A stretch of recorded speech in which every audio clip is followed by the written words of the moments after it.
اتفضلي يا ست ام احمد، احكي الحكايه بس من البدايه. امال ايه حكيم؟ انا يا اختي ما احبش الدخول المفاجئ ابدا. انا هحكي لك يا ست مبسوطه. انا يا اختي ما خلفتش من الدنيا غير احمد ابني، وابوه راح وسابه وهو عنده 15 سنه. كنت ورده مفتحه، كل اللي يشوفني عايز يتجوزني، لكن انا قلت لا، لا يمكن ادخل على الولا جوز يبهدله وطفي السجاير تحت بطاطه. اصيله يا ام احمد. وبعدين يا اختي ايه اللي حصل؟ جوزته يا اختي، جوزته من 2.5 سنين، وكان مسافر بلاد بره. نزل قال لي يما دوري لي على عروسه. خلاص يا احمد يا ابني، انا لقيت لك عروسه زي القمر. بنت كده يا اخويا، بنت واحده صاحبتي من زمان قوي، كنا قاعدين عندهم في البيت القديم. البنت كبرت وحلوت وخلصت الكليه بتاعتها، وانا اول ما شفتها قلت لازم أنا اخطبها لك. خلاص يا امي، ما دام انت شايفه كده انا موافق، بس اعملي في حسابك يا امي الخطوبه والفرح كله لازم يتم في خلال الشهرين دول. ما انت عارفه ان انا اجازتي كلها شهرين، وبعد كده هرجع السعوديه تاني. وماله يا حبيبي، سيب مراتك بقى معايا وارجع شوف شغلك. وبالفعل تمت الخطوبه والفرح في اقل من شهرين. شقتي كبيره يرمح فيها الخيل، واتجوزوا في الاوضه اللي جنبي. ويوم الصباحيه فتحت الباب ودخلت على ابني عادي اصحيه زي كل يوم. احمد يا ولا يا احمد اصحى يلا، الساعه 8:30 وانا جهزت لك الفطار. ايه ده؟ انت دخلتي هنا ازاي يا طنط؟ دي اوضه نومي انا وجوزي واحنا عرسان يوم الصباحيه. انت دخلتي هنا ازاي؟ يوه مالك يا بت، قومي انت رخرة استوري نفسك يلا. انا يا اختي جهزت الفطار، ابني لازم يفطر كل يوم، امال ايه ده شقيان هو زيك عواطلي؟ استني استني يا ست ام احمد، استني يا اختي كده وفلاش باك لحته ورا. انت دخلتي على العريس والعروسه اوضه نومهم وهم نايمين يوم الصباحيه؟ ايوه يا خالتي مبسوطه، ايه اللي هيحصل يعني؟ ما هو ابني ده انا كنت بحميه وهو صغير. يا وليه كنت بتحميه وهو صغير مش وهو راجل بشنبات؟ يا وليه عيب عليكي، في حد برضو يدخل على عريس وعروسه اوضه نومهم؟ مش كفايه ان البت رضيت وقعدت معاكي في نفس الشقه؟ نعم ليه؟ وانت عايزاها كمان تاخد ابني الوحيد وتمشي؟ ما هو ابني هيسافر والشقه هتقعد فاضيه عليا يرمح فيها الخيل، بدل ما يشتري لي انا شقه يشتري 2. طب كملي يا ست ام احمد، خلينا نشوف ايه الحكايه. معلش يا سمر يا حبيبتي، امي متعوده انها تدخل تصحيني كل يوم. معلش يا امي، بعد كده ابقي خبطي وسمر هتفتح لك. انت اتجننتي ولا ايه يا احمد؟ انا يا ابني اخبط عليك؟ يا ولد انا كنت بغير لك البامبرز واحميك. اخصى عليك يا احمد، كده كده يا احمد تزعل امك؟ هو انت عليك تقول لي الكلمه دي؟ اخصى عليك، ما تمرش فيك ال 14 كيلو لبن اللي انت نطحتهم مني. يا امي لو على ال 14 كيلو لبن اجيب لك بدالهم، بس لازم يبقى في حدود برضو. سمر لسه عروسه ومن حقها تلبس اللي هي عايزاه. يوه ما تلبس، هو انا غريبه ولا ايه؟ يلا يلا مستنياكوا بره على السفره. ومرت الايام وانا كنت بعمل كل حاجه في البيت. مرات ابني دي ما بخليهاش حتى تدخل المطبخ. اصلا انا يا خالتي مبسوطه اقرف اوكل ابني من ايدين اي واحده، والبت كانت متضايقه. وفجاه كده من غير مقدمات الشهرين خلصوا، ولقيت ابني راجع مبسوط وهو بيقول يا سمر يا حبيبه قلبي، خلاص الكفيل بتاعي وافق انه يديني سكن خاص، هاخدك معايا. صحيح بجد يا احمد؟ اللهم لك الحمد والشكر يا رب. بصراحه كنت متضايقه قوي ان انا هقعد لوحدي وانت هتسافر وتسيبني. يا لهوي، انت عايز تاخدها معاك السعوديه وانا اقعد لوحدي يا احمد؟ اخصى عليك، هتسيبني لوحدي يا ابني بين 4 حيطان؟ سافر وخد مراتك، وانا لما اموت ما لاقيش حد يخبط عليا. لا يا امي، ما انت كنت عايشه يا امي وكان في واحده بتيجي تخدمك وتقعد معاكي طول النهار. ايه اللي جد يعني؟ اللي جد يا احمد ان انت خلاص اتغيرت عليا. طبعا ما هي سحرت لك عشان تعمل كده في امك. بقول لك ايه، انا رجلي على رجلها، لو خدت مراتك السعوديه تاخدني معاها. خلاص يا امي، اخدكم انتوا الاتنين، مفيش مشكله. احمد انا ما بقتش مبسوطه يا احمد. انا من ساعه ما جيت السعوديه وانا بقيت مخنوقه اكتر ما كنا في مصر. الشقة صغيرة قوي، واي كلمة بنقولها امك بتسمعها. يا احمد حرام عليك، امك بتتصنط علينا. مستحيل طبعا، ايه الكلام اللي انت بتقوليه ده يا سمر؟ امي ست محترمة. وفجأة بتفتح الست الباب وبتدخل وبتقول: مين يا بنت اللي بتتصنط عليكوا؟ انا يا اختي كنت معديه عادي كده من قدام الباب وسمعتكوا بتتكلموا، وامبارح نفس الكلام، كنت طالعه من الحمام سمعتكوا بتتكلموا. وبعدين لعلمك بقى، هو انت فاكره ان انت هتقولي اسرار لابني؟ اي كلمه بتقوليها لابني هيجي يقولها لي.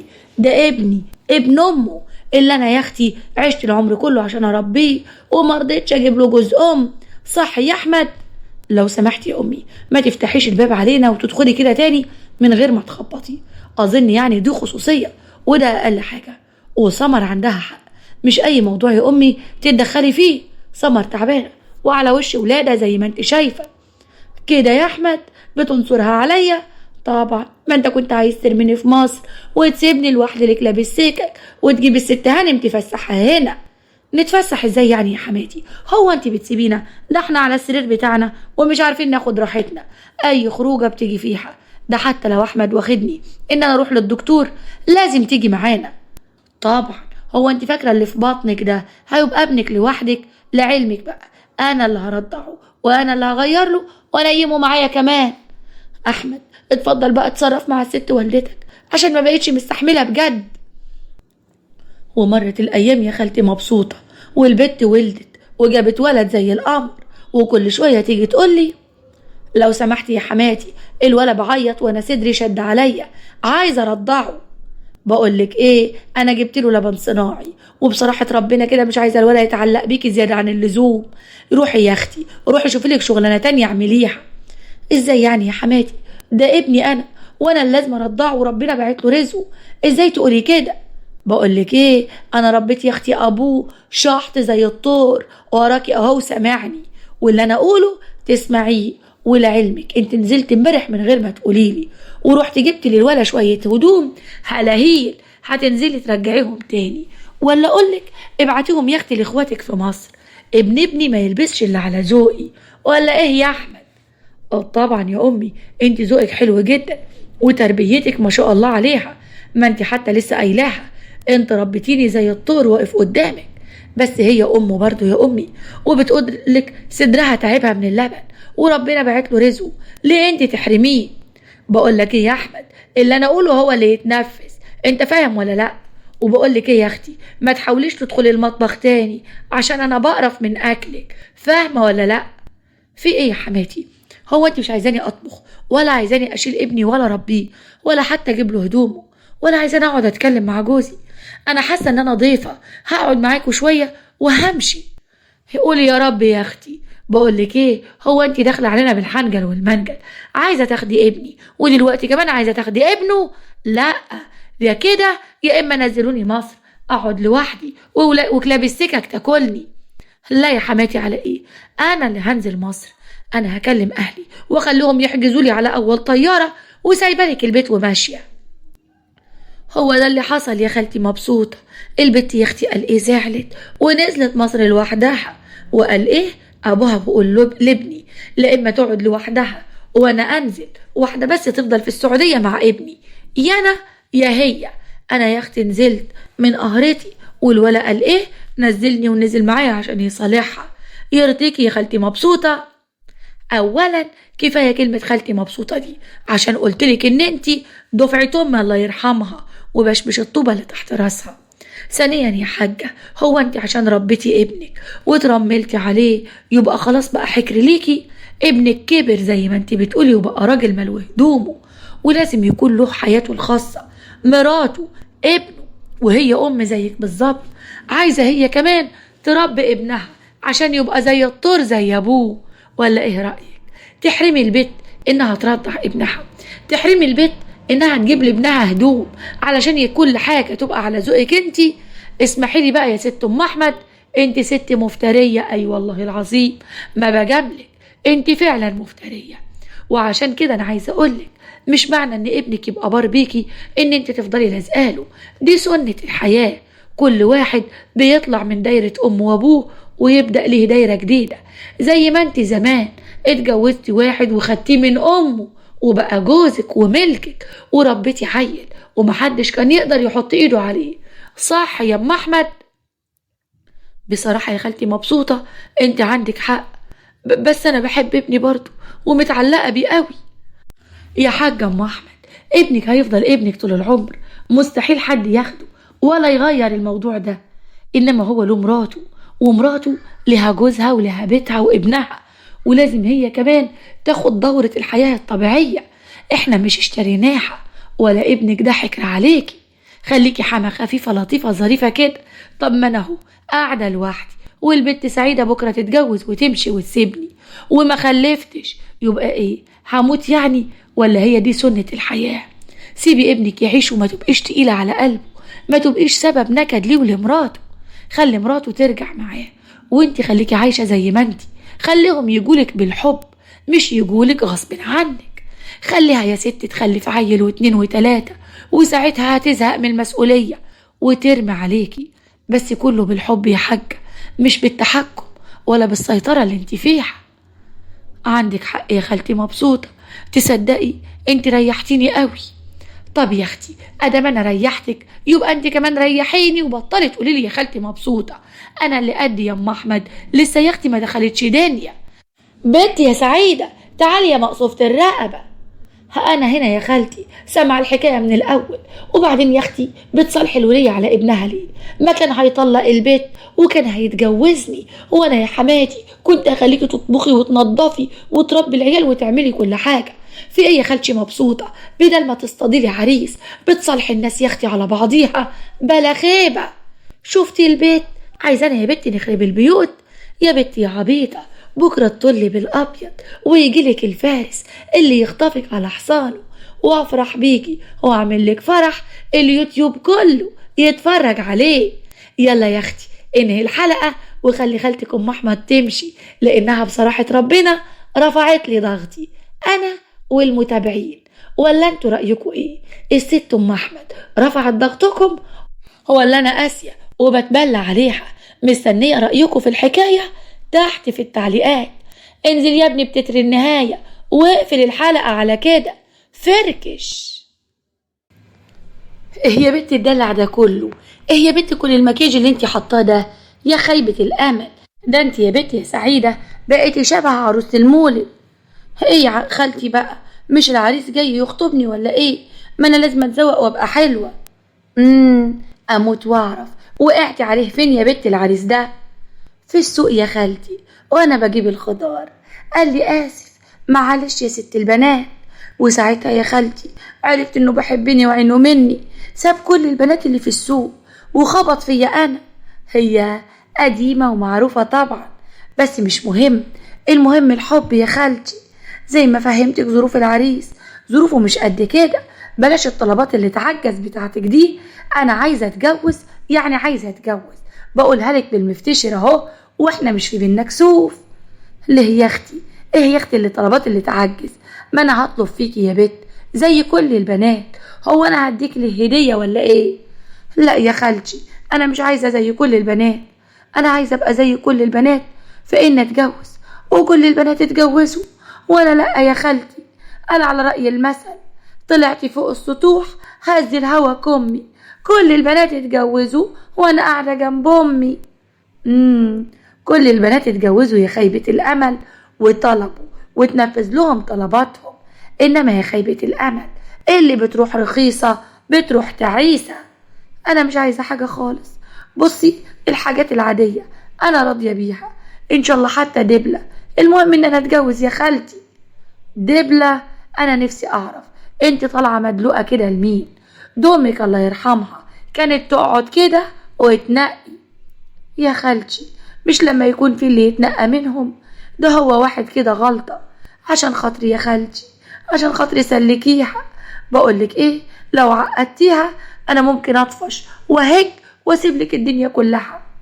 يا بت يا بت اسمعي كلامي، خدي مني وما تراجعيش ورايا. انا زي ما بقولك كده لازم العروسة تتقل وتطلب طلبات كتير، والشاري ينقط بطاقيته. خدي مني يا بت ومش هتخسري. لا يا خالتي بقولك ايه، العريس وصل، انا حاسه بيه طلع على السلم، كل خطوة بيطلعها، كل سلمة بيدوس عليها كأنه بيدوس على حتة من قلبي. الست مبسوطة شدتها من شعرها، سحبتها لورا. خدي تعالي هنا يا خيبة الأمل، انت يا بنت ما تطلعيش من المطبخ، انا اللي هروح افتح له وانا اللي هقعد معاهم، مش عايزة المح طرفك في الصالون، تجيبي القهوة وتتكشحي تدخلي جوه تاني. وراحت خالتي مبسوطة فتحت الباب، وكان شاب زي القمر ومعاه أمه. هي أهلا يا أهلا، اتفضلي يا أختي، اتفضل يا أستاذ. ازيك يا خالتي مبسوطة، سمعت عنك كتير قوي وكنت نفسي قوي أشوفك.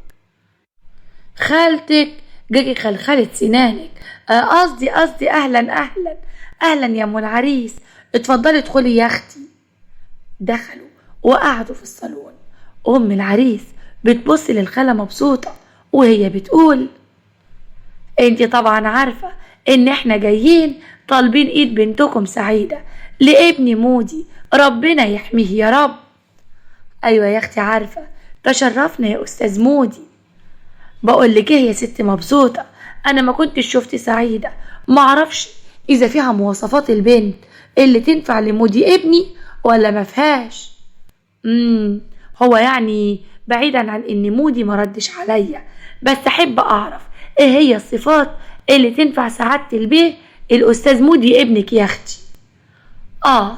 اول حاجة عايزينها تكون جميلة، جميلة جدا.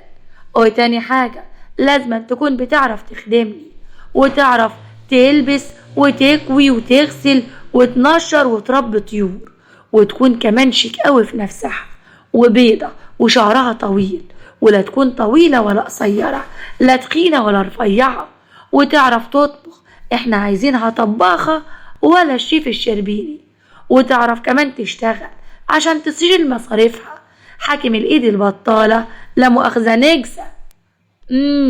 ومش عايزاها يا اختي ترد المطلقة وتجلب الحبيب وترد الغايب وتقلبيها على وشها تنور وعلى ظهرها تنور. فيه ايه يا اختي؟ مش عايزاها كمان يكون لها جناحين وبتطير زي الاستاذ سوبرمان. الكلام ده يا خالتي مبسوطة، هي الصفات دي يا اختي ما هي موجودة في كل بنت عندنا في العيلة، بس هو ابني الاستاذ مودي اسم النبي حرصه وصينه هو اللي ساب كل بنات العيلة وقال لي: يا ماما انا عايز سعيدة. يا اختي، بعد ما سمعتي يا اختي صوتك انا نفسي اسمع صوت البه ابنك. هو يا اختي جايب لي شعره على ناحية وقاعد مع نفسه كده ليه؟ لعل المنع خير يا استاذ مودي، ما بتتكلمش ليه يعني لامك؟ بقول لك ايه يا ست مبسوطة، ابني مؤدب ومتربي 3 مرات ورا بعض، ما بيتكلمش. يا لهوي، اخرس ينيلك يا سعيدة يا بنت اختي، جايبه لي عريس اخرس؟ لا يا اختي كفالله الشر، انا ابني مش اخرس، هو بس مؤدب، قلتلك متربي 3 مرات ورا بعض، ما ينفعش يتكلم في وجودي. يا مصيبتي، يعني طلع كمان ابن امه.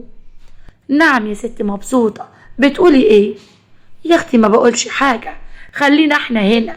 بقولك ايه، انا هدخل المطبخ ثواني واجيلك تاني، بالاذن بالاذن يا استاذ مودي. مودي بحطت ايدك، ما تكلمش ولا نطق. وخالتي مبسوطة دخلت المطبخ عند سعيدة. خدي يا بنتي يا مقصوفة الرقبة، قلتلك يا بنت خدي مني وما تعديش ورايا. الناس قالت ابن امه ما بناخدوش، بنسيبه لامه، ده الجيش ما خدوش، تيجي انت يا خيبة الامل تاخديه؟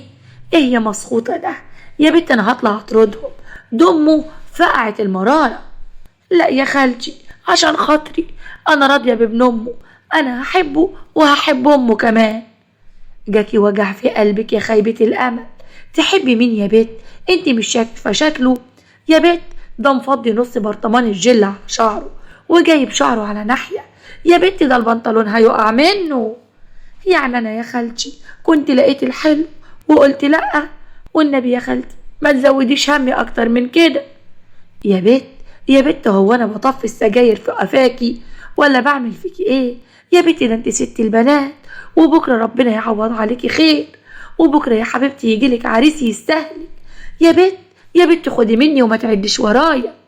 لا يا خالتي انا ماليش دعوة، انا عايزة مودي، بحبه يا خالتي، ده رومانسي قوي، ده شبه تامر حسني. يا اختي ماشي يا سعيدة، ما ترجعيش بقى تبربري وتقولي الحقيني يا خالتي. لا يا خالتي مش هبكي ولا هبربر، انا عايزة اتجوز مودي وبس، ان شاء الله حتى اتجوزه 2-3 من ريحة نفسي. مبسوطة فقدت الامل في سعيدة واخدت القهوة وطلعت. اتفضلي يا ام مودي، اتفضلي يا اختي القهوة، انا جيت اطمنك واقولك يا اختي المواصفات اللي انت عايزاها موجودة عندنا. نيجي بقى لطلباتنا احنا. والله هو انتوا كمان هتطلبوا؟ هو انتوا اصلا تطولوا انه ابني يجيلكم ويطلب بنتكم؟ ايه يا اختي؟ ايوه يا اختي طول، وطول اطول منه كمان، ده ابنك عامل زي عود القصب الممصوص، في ايه يا ولية؟ لا يا طنط مبسوطة، اياكي لو سمحتي ما تغلطش في ابني، ده انا مربيها على الغالي، ده خريج مدارس لغات، يعني مصروف فيه تقله دهب. طب بقولك ايه يا اختي، خلينا نتمم الجوازة عشان انا ما عنديش الا مرارة واحدة.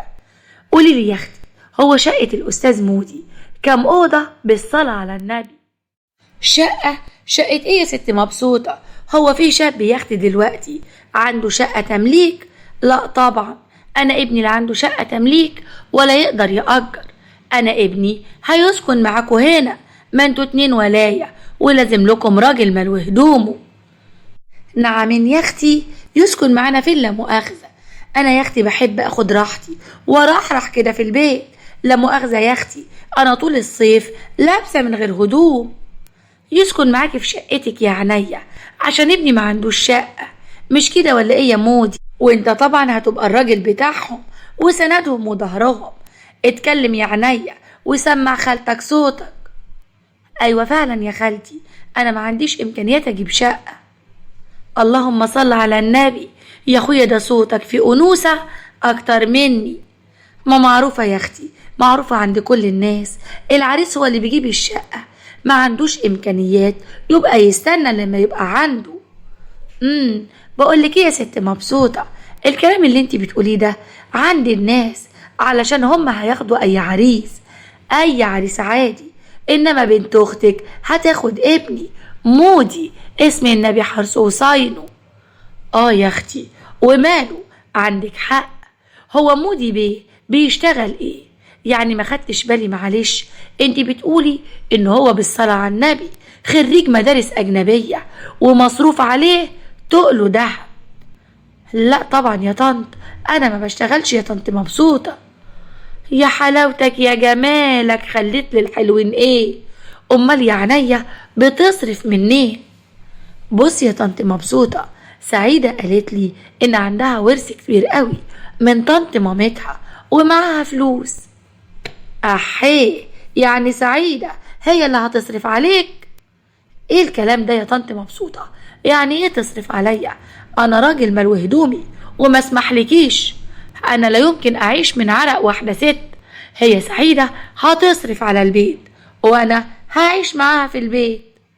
ايوه يا اخويا، يعني البيت هتصرف على البيت مش عليك. ايوه هتصرف على البيت، ده كفاية ان انا هدخلها المجتمع الراقي واخليها مرات مودي بيه، دي لوحدها تندفع فيها فلوس. تصدق بالله انا ما ادفع فيك ربع جنيه مخروم، لا انت ولا امك. امشي اطلع بره يا ولا، امشي اطلعي بره يا وليه انت يا ام مودي، امشي اطلعي بره قبل ما اصوت والم عليك الناس.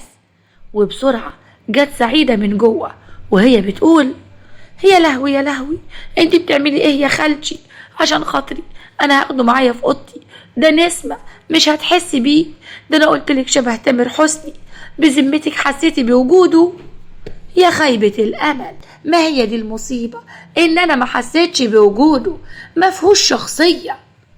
مودي اتكلم اخيرا وقال: من الواضح كده ان خالتك مش عايزة الجوازة وبتحاول تخربها، وهتقف في وش قصة الحب البريئة الشريفة اللي بيني وبينك يا سعيدة.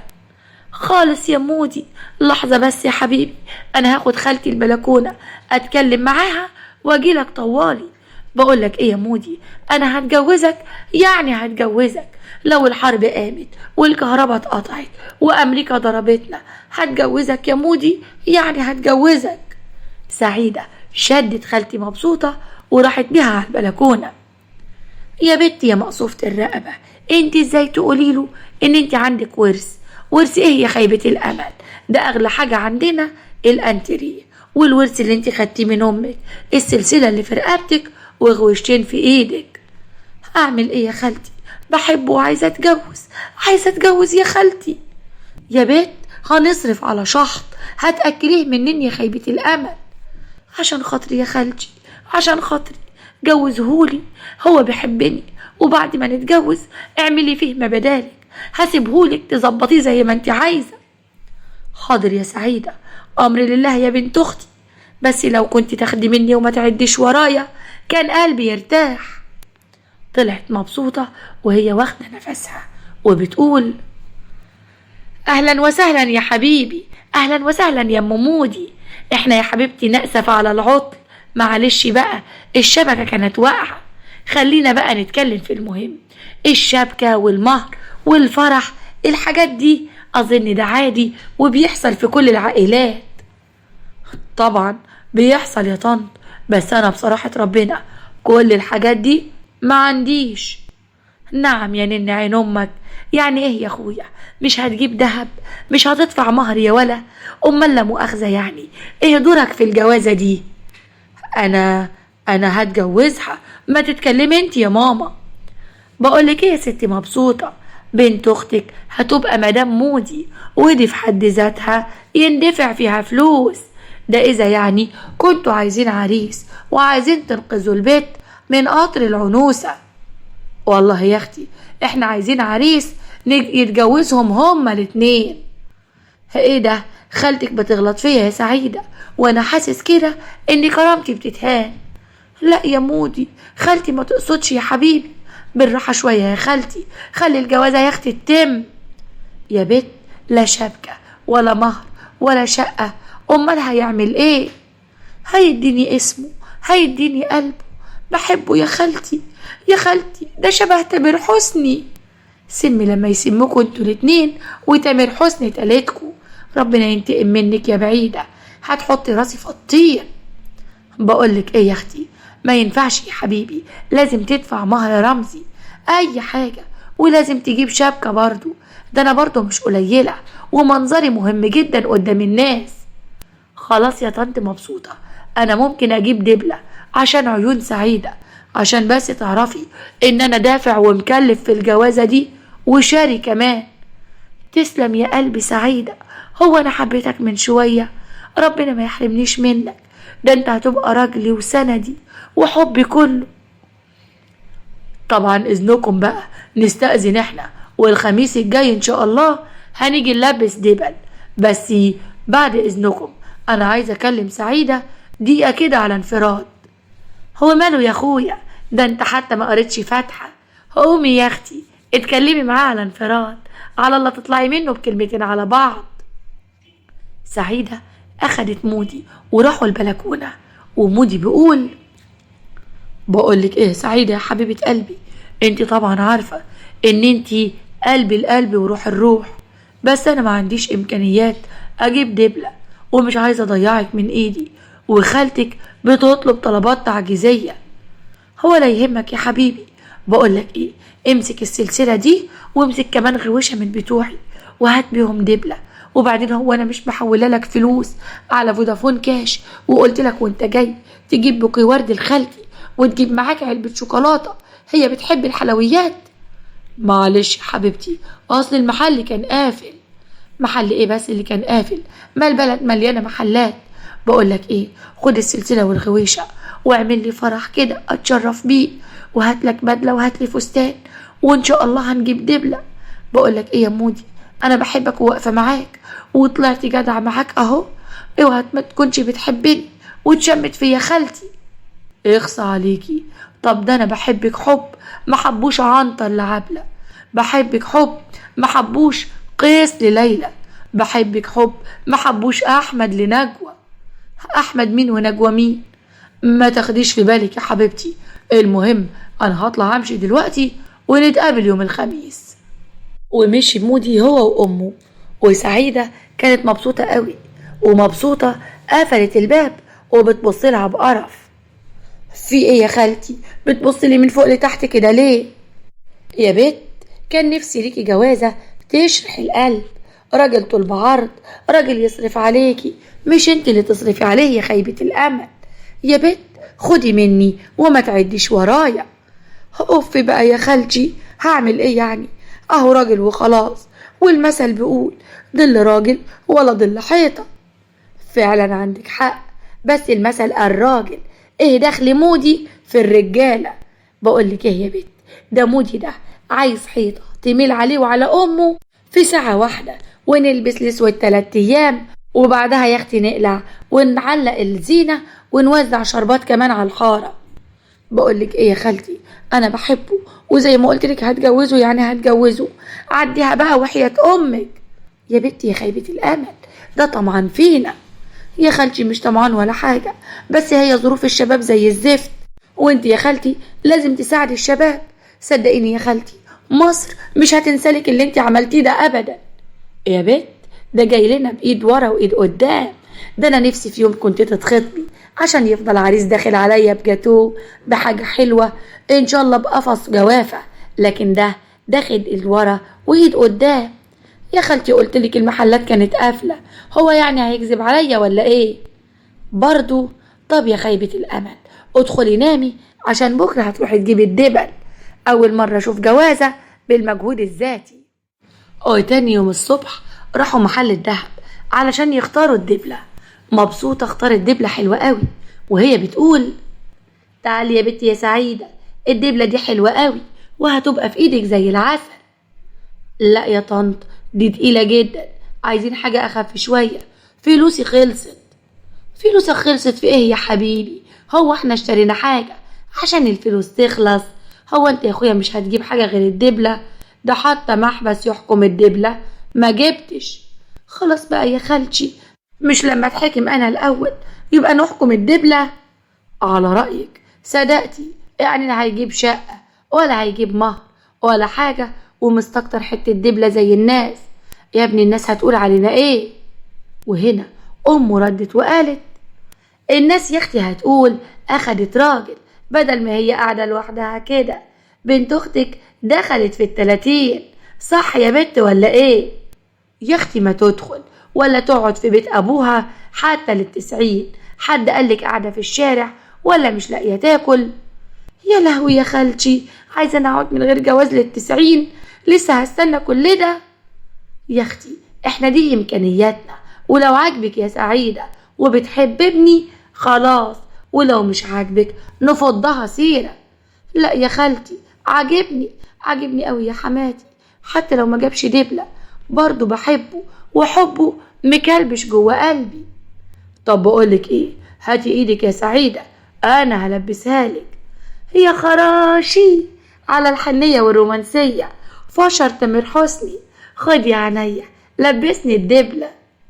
طبعا خالتي مبسوطة في الوقت ده، كانت بتصرخ من جواها، وهين عليها تقلع ابو وردة وتنسروا على دماغهم. بقول لكم ايه، احنا خلاص اشترينا الدبلة وعرفنا مقاسك، انا هاخد الدبلة معايا بقى لحد يوم الفرح. اصلا انا بصراحة ربنا كده مش مطمن، خايف حرامي يطب عليكم وانتوا مش معاكوا راجل ويسرق الدبلة. سعيدة اتكسفت جدا من مودي وطريقة كلامه، واخدته على جنب. تعالى هنا، ايه الفلوس اللي خلصت دي؟ امال الحاجات اللي انا مديها لك تبيعها امبارح وديتها فين؟ قاعدة يا حبيبتي، مش انا لسه هجيب لك هدية كبيرة قوي في الفرح، واعمل لك فرح كبير كل الناس تحضره وتحكي وتضحك عنه؟ والنبي صحيح يا مودي، ربنا يخليك ليا يا حبيبي، وانا اللي كنت خايفة منك والفار بدأ يلعب في عبي. طب بقولك ايه بقى، اسيب الفار يلعب براحته واستأذن انا وامي عشان ورانا مشوار مهم.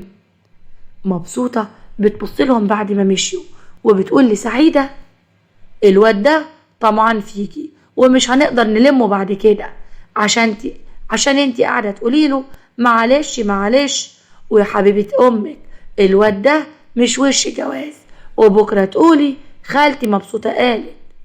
يا خالتي عايزة اتجوز زي البنات. بقولك ايه يا خالتي، الواد عاجبني قوي، ولو ما اتجوزتوش هرمي نفسي تحت العربية. يا اختي عربية تاخدك وتاخد خالتك عشان ترتاحي. يلا يا اختي نروح، قال قاعد في شقة امه وعايز يجي يقعد عندي بلا نيلة. ورجعوا البيت، وتاني يوم خالتي مبسوطة بتنادي على سعيدة. بنتي يا سعيدة، بنتي يا مقصوفة الرقبة، تعالي هنا يا بنت. ايوه يا خالتي، في حاجة؟ ده انت حبيبتي وهتجوزيني. طب والله هتوحشيني قوي يا خالتي، بس اطمني كلها 9 شهور وهملالك البيت عيال. استني يا بنت هنا، فين يا بنت السلسلة اللي كنت على طول لابساها؟ ده انت لابساها لحد امبارح، والغويشتين بتوعك ناقصين غويشة. وبعدين انا بصيت في علبة الدهب بتاعتك ما لقيتش حاجة. فين يا بنت بقية الدهب بتاعك؟ ما هو ما هو يا خالتي اصل. ما هو واصل. اوعي اوعي يا سعيدة يكون اللي في دماغي مظبوط. بصراحة يا خالتي اديتهم لمودي عشان يجيب لي دبلة يا خالتي، ويجيب علبة شوكولاتة معاه ويعمل لي فرح. يا لهوي، دبلة بتمن غوشة وسلسلة يا اللي تنشكي تحت باطك. لا يا خالتي، ما هو هيعمل لي فرح حلو ويجيب لي هدية يوم الفرح. يا لهوي، الحقوني يا ناس، الحقوني يا ناس وغطوني وصوتوا. ليه كده بس يا خالتي؟ هو ان شاء الله هيجيب لي حاجات حلوة. المهم ان احنا نتجوز يا خالتي، نتجوز بالله عليكي مشيها. يا بنت يا بنت، ده طمعان فيكي يا بنتي الموكوسة، ده عايز ياخد اللي وراكي واللي قدامك. بقولك ايه يا بنت، تعالي دلوقتي حالا وريني بيته، انا لازم اروح له، لازم اجيب منه السلسلة والغوشة قبل ما يبيعهم. يلا قدامي. لا يا خالتي مش هينفع، انت كده هتكشكل الجوازة. بقولك ايه، تعالي معايا، بدل والله العظيم ما انت فريشك زي البطاية، شعرايا شعرايا، وابلغ البوليس واقول ضحك عليكي وانت فاقدة الاهلية. يلا يا اختي، ولو جدعة يكدبني. حاضر يا خالتي، يلا بينا. ومشيوا وراحوا على بيت قديم، خبطوا على الباب، فتحت لهم بنت عندها حوالي 25 سنة ومعاها ولدين صغيرين، وبتقول اهلا اهلا، حضراتكم عايزين مين؟ عايزين مودي يا اختي. مودي الزفت. انت مين؟ اخته؟ لا يا اختي، انا مراته، ثواني هندهلكوا. تعالي هنا يا بت، انت قلتي مين؟ يا لهوي يا لهوي، الحقي يا سعيدة، ده طلع متجوز. مش مهم يا خالتي، يمكن عايز يتجوز على مراته ومش قايل لها ملناش دعوة. شفتي اديكي هتبوظي الجوازة، ما هو الشرع محلله 4. هي جت عليا يعني ولا ايه؟ يا بنتي يا خيبة الامل، يا اللي عمالة ترخصي في نفسك، ادخلي يا بنتي انت التانية، ناديلي سي مودي الزفت اشوف فيه ايه.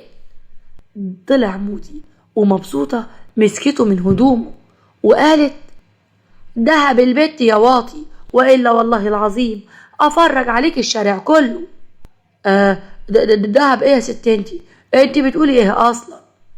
لا وحياة امك ام مودي، الدهب بتاع البيت اللي انت لهفته من البيت يا اونطجي، يا بتاع ال3 ورقات، الدهب يطلع دلوقتي، وإلا قسما بالله أفرج عليك أمة لا إله إلا الله.